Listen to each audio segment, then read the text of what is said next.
সবাইকে রিকোয়েস্ট করব আগে ভিডিওটা দেখেন, তারপর কিছু কথা বলবো।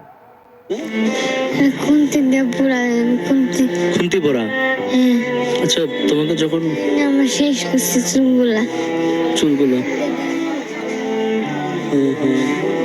হ্যাঁ অনেক চুল তো উঠে গেছে মাঝখান থেকে। চুলগুলো কে টানতো তোমার?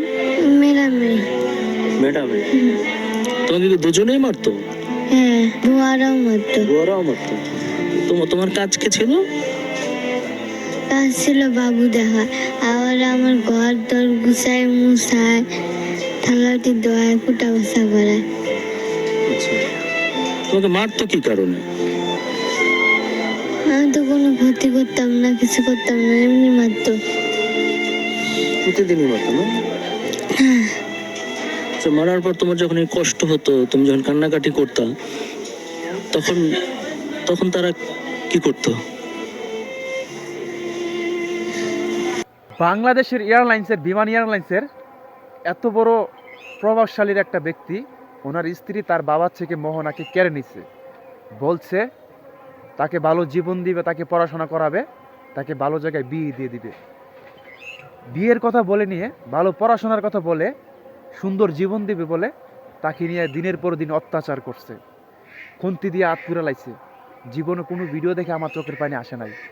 আজকে মোহনার মুখের কথা শুনে আমার চোখের পানি এমনি আইসা পড়ছে।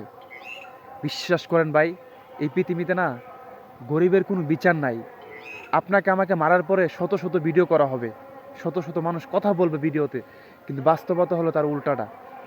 যেই মহিলাকে ধরে নিচ্ছে অলরেডি জেলে আছে, কয়দিন পরে দেখবেন ওই মহিলাকে ছাড়াই লয়ে গেছে।